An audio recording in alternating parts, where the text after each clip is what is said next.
Hello friends, welcome है आप सभी का यूट्यूब के ऑनलाइन क्लासेस में। लास्ट लेक्चर में अपन स्टडी कर रहे थे लिमिटेशन ऑफ ओम्स लॉ। आज हमारा टॉपिक है रेजिस्टेंस। दो टाइप्स के रेजिस्टेंस है, टाइप्स ऑफ रेजिस्टेंस आज अपन स्टडी करेंगे। रेजिस्टेंस का मीन अपन लास्ट लेक्चर में स्टडी कर चुके हैं। अगर आपने नहीं किया है तो आप पीछे वाली वीडियो को दोबारा से या पीछे आप देख सकते हो। तो रेजिस्टेंस क्या होता है?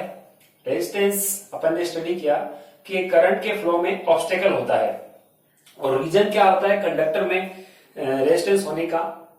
उसके पीछे रीजन होता है कि इलेक्ट्रॉन्स अगर फ्लो करता है वो लेटिस के आयन के साथ या फिर एटम के साथ कोलिजन करता है, जिससे इसकी स्पीड डिक्रीज हो जाती है, जिसे अपन क्या कह रहे हैं, रेजिस्टेंस कह रहे हैं।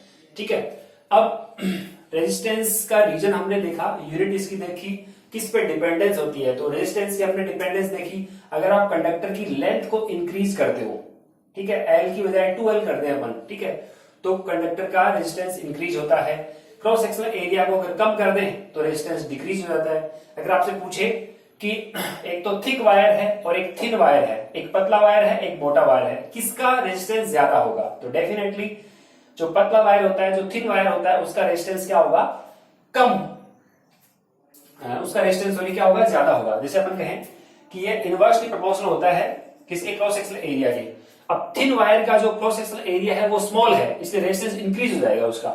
और जो मोटा वायर है उसका रेजिस्टेंस क्या होगा, मोटे वायर का क्रॉस सेक्शनल एरिया क्या होता है, ज्यादा होता है, तो रेजिस्टेंस डिक्रीज हो जाएगा। रेजिस्टेंस डिक्रीज होने का मतलब ये हो गया कि मोटे वायर में आसानी से इलेक्ट्रिक करंट फ्लो हो जाती है, जबकि पतले वायर में अपन कहते हैं रेजिस्टेंस ज्यादा होता है उसका। ऐसे आप इसको एक्सप्लेन कर सकते हो, ठीक है। और कुछ क्वेश्चन ऐसे भी आते हैं जिसमें वायर को खींचकर उसकी लेंथ को इंक्रीज कर दिया गया। जब अपन को ये बोला जाए कि वायर की लेंथ को खींच के इंक्रीज किया गया, उस कंडीशन में लेंथ भी चेंज होगी, साथ साथ में क्रॉस सेक्शनल एरिया भी चेंज होता है। तो लेकिन अपन कहते हैं वॉल्यूम तो वही रहता है, उसके अकॉर्डिंग वो क्वेश्चन अलग टाइप के हैं, वो भी अपन स्टडी करेंगे।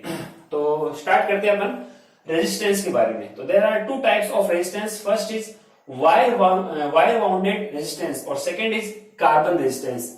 वायर वाउंडेड रेजिस्टेंस का मीन क्या हो गया, ये सिंपल एक वायर होता है, ठीक है, किसका बना होता है ये अपन कहते हैं मिक्स्ड मेटल का बना होता है। मिक्स्ड मेटल जैसे नाइक्रोम, मैग्नीन, कॉन्स्टेंटन।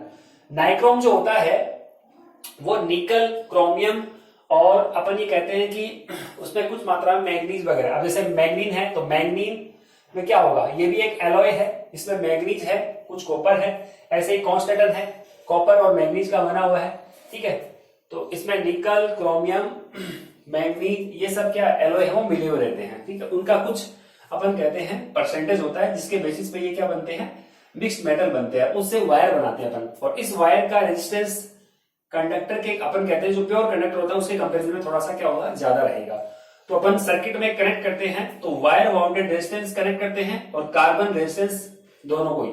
तो वायर वाउंडेड जो रेजिस्टेंस होता है उसका रेजिस्टेंस बहुत लो होता है, ठीक है। अगर मान लो अपन को किसी सर्किट में ऐसा रेजिस्टेंस चाहिए जहां अपन को करंट को कंट्रोल है वो ज्यादा लेवल पे करना है, तो आपको ज्यादा रेजिस्टेंस की रिक्वायरमेंट रहती है। अब अपन कहते हैं कि करंट तो आसानी से फ्लो होती है वायर में, अपन क्यों उसको रेजिस्ट करना चाहते हैं, हम रेजिस्टेंस लगाना ही क्यों चाहते हैं, तो उसके पीछे रीजन क्या है कि भाई अपन अगर रेजिस्टेंस नहीं लगाएंगे तो करंट बहुत ज्यादा फ्लो होगी, हीट होगा, और हीट होने से अपन कहते हैं हमारा जो सर्किट है वो जल जाएगा, ठीक है, या हमारा जो इक्विपमेंट है वो भी जल सकता है। तो रेजिस्ट करना है वो जरूरी होता है। जैसे अगर मान लो आपको एक बाइक दे दे और आपको बोले कि इस बाइक की स्पीड आप 200 किलोमीटर पर हावर की स्पीड से इसको आप चला सकते हो, 200 किलोमीटर पर हावर, लेकिन इसमें ब्रेक नहीं है, तो फिर चला सकते हो आप, नहीं चलाओगे। तो ब्रेक होना भी जरूरी है, मीन्स रेजिस्ट करना भी करंट को जरूरी होता है, ठीक है। आप समझ सकते हो मेरे ख्याल से इस बात को। Second, carbon resistance. तो फर्स्ट तो आप समझ गए कि वायर वाउंडेड का मीन क्या होगा, कि ये सिंपली मिक्स मेटल से बना होता है, एक तार होता है, कुछ भी नहीं है, वायर होता है जनरली, जो मिक्स मेटल जैसे नाइक्रो, मैग्नीन, कॉन्स्टेंटन, ठीक है। लेबोरेटरी में आपको ये सब आराम से मिल जाएंगे। कार्बन रेजिस्टेंस क्या होते हैं, ये कार्बन के बने होते हैं, तो मेड फ्रॉम कार्बन, ठीक है। और साइज इनका अपन कहते हैं बहुत स्मॉल होते हैं, ये साइज में क्या होंगे, बहुत ही स्मॉल।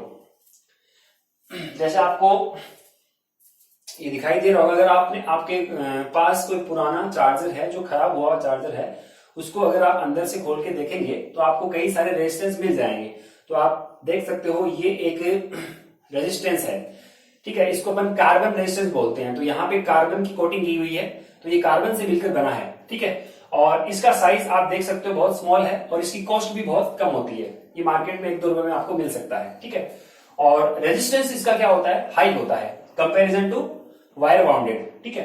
तो ये अपन कहते हैं कि कार्बन रेजिस्टेंस का बहुत यूज करते हैं अपन। पहले इनको यूज किया था, आजकल अपन कहते हैं कि बहुत ज्यादा अगर मान लो आपको रेजिस्टेंस चाहिए तो फिर कार्बन रेजिस्टेंस को यूज किया जाता है। तो जितने सारे इलेक्ट्रॉनिक डिवाइसेज है उनमें अगर आप देखोगे खोल के तो आपको कई सारे ये कार्बन रेजिस्टेंस मिल जाएंगे। इसकी क्या पहचान होती है अभी अपन इसको देखते हैं।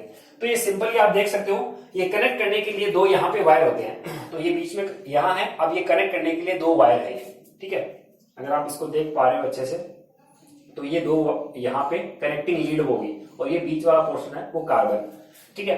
तो अब आप देख सकते हो इसके ऊपर 4 बैंड आपको दिखाई दे रहे हैं, 1 2 3 4, ये 4 बैंड है। मैंने यहाँ रेड कलर के नहीं होते, ये डिफरेंट कलर के होते हैं, लेकिन मैंने यहाँ पे एक्सप्लेन करने के लिए यहाँ पे 4 बैंड आपको शो कर दिए हैं। ये फर्स्ट बैंड बोला जाता है और ये वाला सेकेंड और ये थर्ड और ये लास्ट वाला हो गया फोर्थ।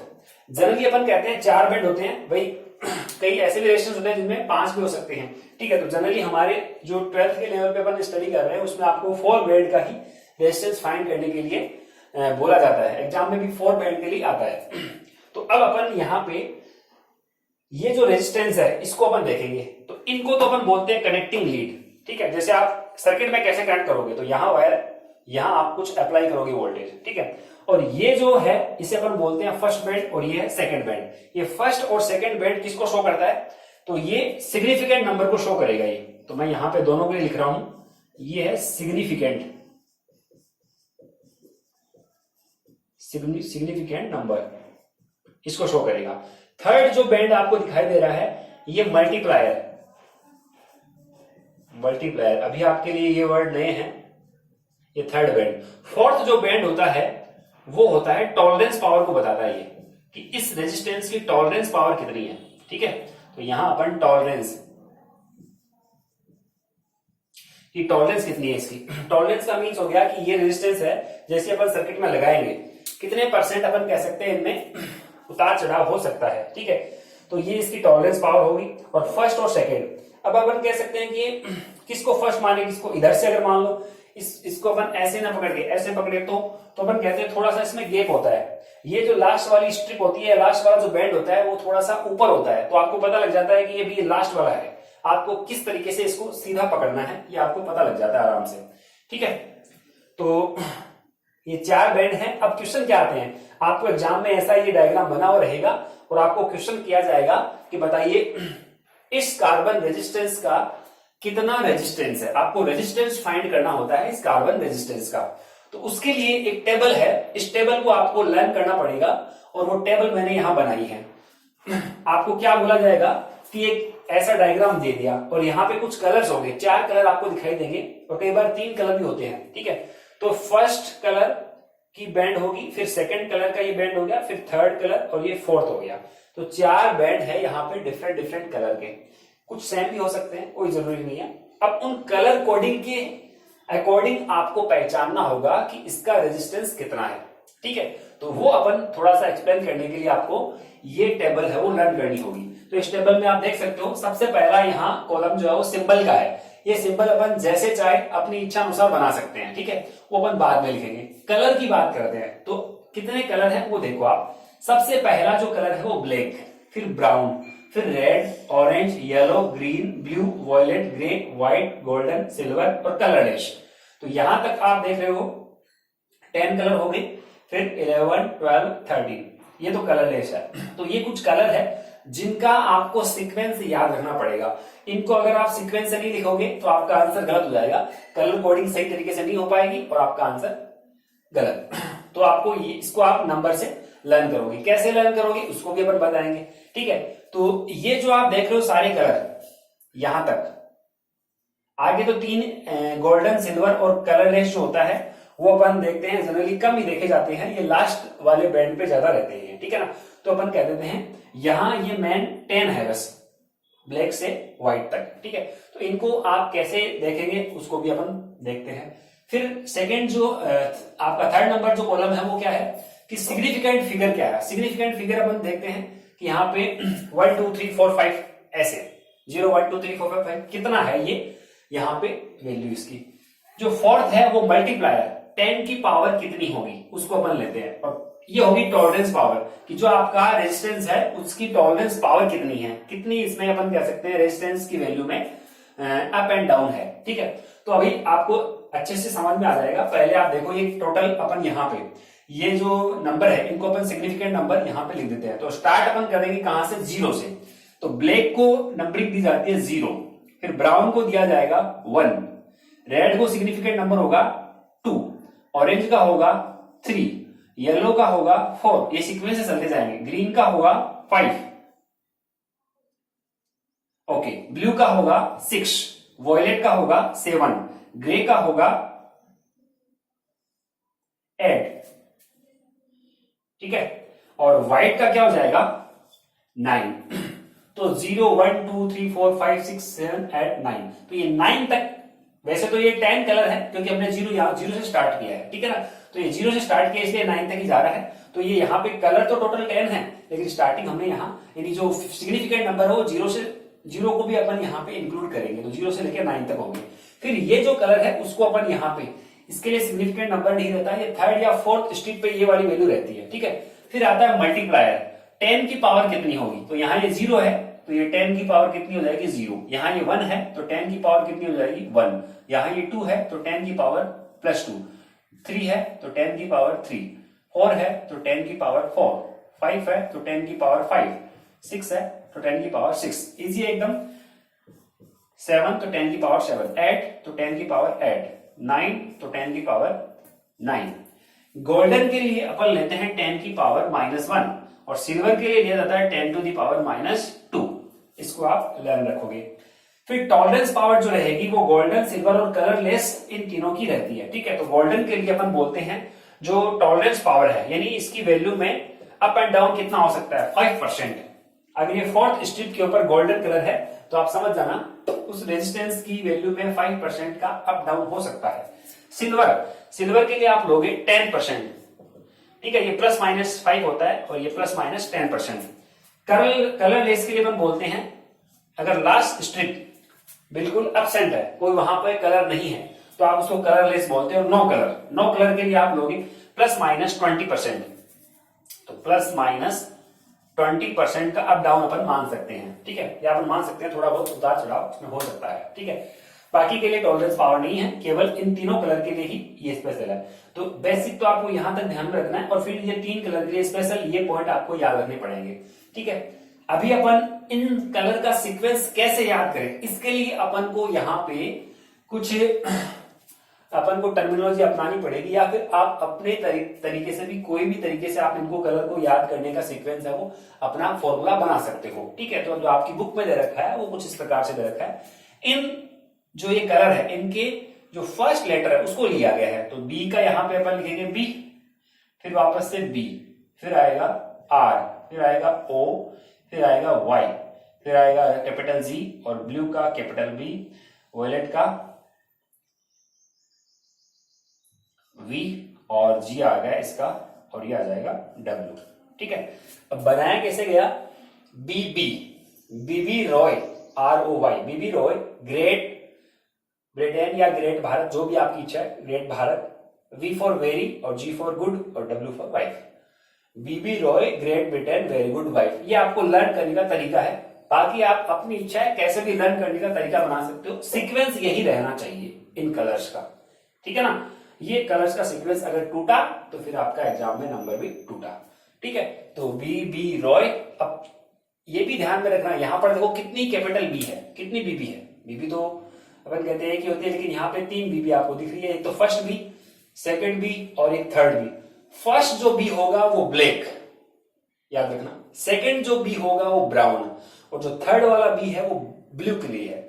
इसी प्रकार आपको ग्रीन और ग्रे, ये भी इनमें भी कंफ्यूजन हो सकता है, तो फर्स्ट नंबर पे आएगा ग्रीन और बाद में आएगा ग्रे, बस। बाकी तो कॉमन है, बाकी तो आपको पता लग जाएगा वर्ड से, ठीक है ना।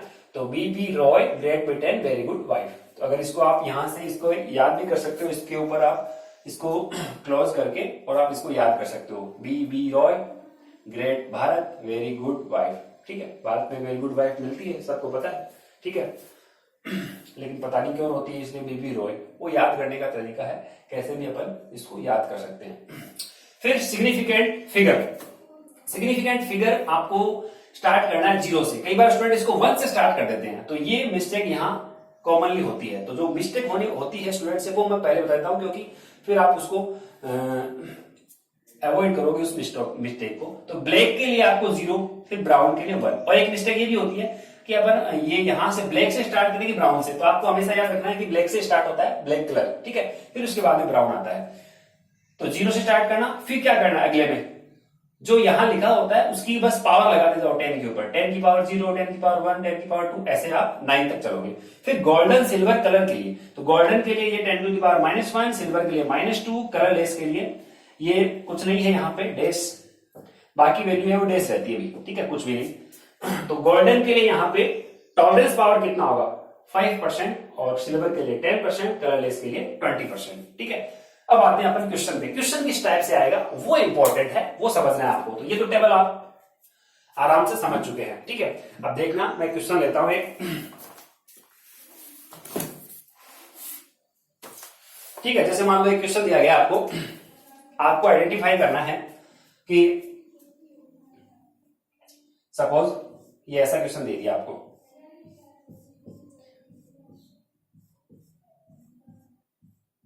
ये कोई कार्बन रेजिस्टेंस है। ठीक है, और इसमें आपको बोला गया है ये फर्स्ट जो है वो आपको दे रखा है ऑरेंज कलर, ऑरेंज। ठीक है, सेकंड जो स्ट्रिप है ये आपको दे रखी है ब्लैक कलर की, ब्लैक। और थर्ड जो स्ट्रिप है ये आपको दे रखी है ब्लू कलर की, ब्लू लिखा हुआ रहेगा। ठीक है, और फोर्थ स्ट्रिप जो है वो आपको लिखी हुई है गोल्डन। ठीक है, तो 4 कलर आपको दे रखे हैं, और ये भी आपको पता है कहां से स्टार्ट करना है, लेफ्ट से अपन स्टार्ट कर रहे हैं, तो वो दिया हुआ रहेगा। सबसे पहली स्ट्रिप पे कैसा कलर ऑरेंज, सेकंड पे ब्लैक, थर्ड पे ब्लू, और फोर्थ पे गोल्डन। अब क्या पूछा गया एग्जाम में, ठीक है, आपसे पूछा गया identify the resistance of given resistance. जो ये आपको रेजिस्टर दिया गया है इसका रेजिस्टेंस आपको फाइंड करना है, या ये बोलते हैं कि find out the resistance of given resistor. इस रेजिस्टर का रेजिस्टेंस आपको फाइंड करना है। तो अपन देखो कैसे फाइंड करेंगे। फर्स्ट दो डिजिट, फर्स्ट दो आपकी बैंड है वो किसको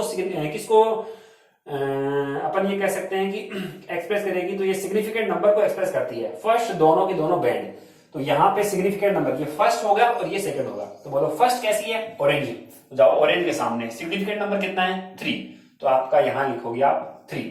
सेकंड सिग्निफिकेंट नंबर कैसा है ब्लैक, ब्लैक के सामने जाओ, ये कितना आएगा 0, तो यहां लिखा जाएगा 30। फिर आप यहां लिखोगे ये मल्टीप्लायर है। ठीक है, थर्ड जो स्ट्रिप होती है या थर्ड जो आपका बैंड है वो किसको डिनोट करता है मल्टीप्लायर को, तो यहां पे मल्टीप्लाई कर दो, ये मल्टीप्लाई कर रहा है कितनी पावर वो आपको बताएगा ये कलर ब्लू। तो ब्लू के सामने जाओ, ये रहा ब्लू, ब्लू के सामने मल्टीप्लायर कितना है, क्योंकि थर्ड जो होती है वो मल्टीप्लायर को डिनोटेट करती है, तो ये मल्टीप्लाई कितना है, तो ब्लू के सामने आप देखो 10 टू द पावर कितनी है 6, तो यहां पे लिख दोगे 10 टू द पावर 6। ठीक है, अब फोर्थ स्ट्रिप देखो कितनी है गोल्डन, तो गोल्डन के सामने जाओ और फोर्थ स्ट्रिप में टॉलरेंस पावर कितनी आती है इसकी, टॉलरेंस पावर ±5%। ये फोर्थ स्ट्रिप पर ध्यान करना, और फोर्थ स्ट्रिप होती है टॉलरेंस, इसलिए आप यहां टॉलरेंस से उठाओगे और ये आ जाएगा आपका कितना 5%। तो अब यहां आप लिख दोगे ये वैल्यू होगी आपकी प्लस माइनस, और यहां आप लिख दोगे 5%। ठीक है, ये वाली वैल्यू तो आपकी इतनी ओम होगी। अब इसमें 5% का उतार चढ़ाव हो सकता है, या ये बोलते हैं 5% ऊपर नीचे ये वैल्यू हो सकती है। ठीक है, ये रेजिस्टेंस के बारे में बताएगा कि ये कितना इसमें वैल्यू है वो, या एरर कितना है। जैसे अपन कहते हैं ना, एरर अपन कहते हैं किसी का आपने मेजरमेंट किया लेंथ का, फिर आप कहते हो 0.1% अपन कहेंगे, प्लस माइनस 0.1% अपन कह सकते हैं ऊपर नीचे इसमें वैल्यू हो सकती है। तो वैसे ये है रेजिस्टेंस की वैल्यू प्लस माइनस 5% इसमें ऊपर नीचे हो सकता है बस। तो 30 इंटू 10 टू द पावर 6 ओम। ठीक है, ये आपका आंसर होगा।